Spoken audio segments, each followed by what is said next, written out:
শিল্পী জগৎ থেকে জুবিন গার্গ বিদায় নিয়েছে। তিনি বলেছেন আমার কোনো জাতি নাই, আমার কোনো ধর্ম নেই। কথা বলেছে বাবু, আল্লাহ জুবিন আপনাকে তুমি স্বর্গস্থ করে দাও, আল্লাহ তিনাকে তুমি শান্তি দান করে দাও।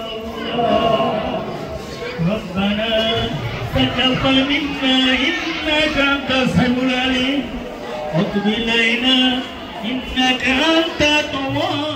আমি জুবিনদার নামত ইয়ার আগৰবাৰো একবাৰ করছো 13 দিনীয়া জুনিয়া কলেজত, হাউলি জুনিয়া কলেজত আমি 13 দিনীয়া কাৰ্যসূচী কৰছো। আৰু আজি আমাৰ এই গুৰুদেৱৰ যিটো হুকুমত, মানে এইটো আমাৰ প্ৰত্যেক বছৰে হয়, তথাপি আমাৰ কেনেহেন এটা সপোন চাই আছো যে আমি যদি এজন মানুহক সন্মান দিওঁ, নিশ্চয় আমি লাখ লাখ জাগাৰ পৰা সন্মান পাম। যাৰ কাৰণে আমাৰ ঘৰতো জাগায় জাগায় আমাৰ জুবিনদাৰ ফটো আছে। আমাৰ এই ধৰ্মীয় অনুষ্ঠানত আমি আমাৰ জুবিনদাৰ ফটো ৰাখছো। আৰু আজিৰ এই অনুষ্ঠানত আমি একে একে দুইবাৰ কৰি শ্ৰদ্ধাঞ্জলি দিলোঁ। একবাৰ হয়তো আপোনালোকে ছ'চিয়েল মিডিয়া আপোনালোকৰ সন্মুখত পৰি গ'ল। আমি সন্ধিয়াৰ পৰাই আমাৰ মৰমৰ অতি মৰমৰ জুবিনদা তেখেতৰ কাৰণে আমি সন্ধিয়াৰ পৰাই শ্ৰদ্ধাঞ্জলি দি আছোঁ। এইবাৰলৈ 3বাৰ হ'ল। আৰু আপোনালোকে আশীৰ্বাদ কৰিব। আজি যিটো ধৰ্মীয় মহফিল, আজি এই ধৰ্মীয় মেহফিলত চপৰাতি আমাৰ জুবিনদাৰে আলোচনা হ'ব। হয়তো যদি আমাৰ যিটো আমাৰ গুৰুদেৱৰ হুকুম, এই হুকুমত হিচাপে যিটো আমি চলি আছোঁ, তথাপি কথাত কথাই আমাৰ জুবিনদাৰ যিজন মানুহ এই পৃথিৱীত না কোনো মিনিষ্টাৰৰ তুলনা আছে, না কোনো ব্যক্তিৰ তুলনা আছে, কোনো ব্যক্তিৰ লগত তেখেতৰ তুলনা নাই। আমি সপোনতো ভাবা নাছিলোঁ যে আমাৰ জুবিনদাই এনেকুৱা এজন মানুহ, যে সেই মানুহ এটা হীৰাৰ টুকুৰা নহয়, এটা মাণিকৰ টুকুৰাও নহয়। সোণাটো বাদ দিয়ক, সোণা বহুত তলত ৰৈ গ'ল। এনেকুৱা এটা মাণিকত কৰি বেছি মূল্যৱান সেই বস্তু আমাৰ অসম ৰাজ্য, অসম মাটিৰ পৰা ওলাই যাব কেতিয়াও ভবা নাছিলোঁ। সেইটো কাৰণে আমি বিৰাট এটা দুখিত। আজিৰ যিটো অনুষ্ঠান, এই অনুষ্ঠানত আমি আমাৰ বিশেষ প্ৰায়ভাগ যিমানজন মানুহ আহি আছে, প্ৰায়ভাগ মানুহেই জুবিনদাৰ নামটো লৈ আছে। এইটো কথা সত্য।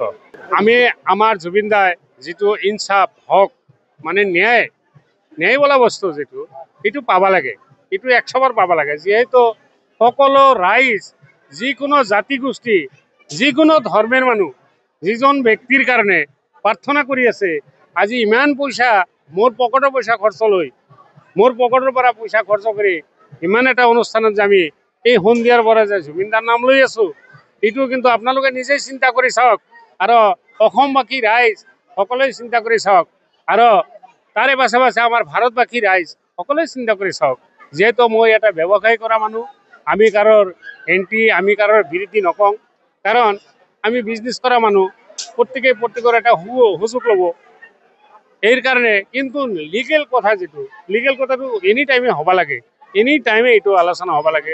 আৰু জুবিনদাৰ কাৰণে ইতিমধ্যে 3বাৰ ন্যায়ৰ কাৰণে প্ৰাৰ্থনা হৈ গ'ল। হয়তো আপোনালোকে অলপ পাছত আহি পালে, আহি কেইদিনে আপোনালোকৰ নিউজত পাইও গৈছে জুবিনদাৰ কাৰণে দোৱা হৈ আছে। আৰু চপৰাতি হৈ থাকো, আপোনালোকে আশীৰ্বাদ কৰিব। আৰু সকলো ৰাইজ, অল ভাৰত, অল অসমৰ মানুহে যিটো মানুহৰ কাৰণে জান প্ৰাণ দি আছে, ইতিমধ্যে কিমানজন মানুহ মৰিও গ'ল তেখেতৰ আঘাতত। আমিতো মৰি থকা নাই, আমি জীয়াই আছোঁ। সেই হিচাপে যিবিলাক মানুহ মৰি গৈছে, হ'লে কেনেহেন পুতলা আছিল, অন্তৰৰ পুতলা আছিল। ইয়াৰ আগৰবাৰো মই নিউজত কৈছোঁ, এইবাৰো হয়তো আমাৰ এই ধৰ্মীয় অনুষ্ঠান, এইখন ঘৰ মোৰ নিজা ঘৰ হয়, এই নিজা ঘৰত আমাৰ অনুষ্ঠান। সেইখিনি মানে আমি কৈ আমাৰ বক্তব্য সামৰিলোঁ।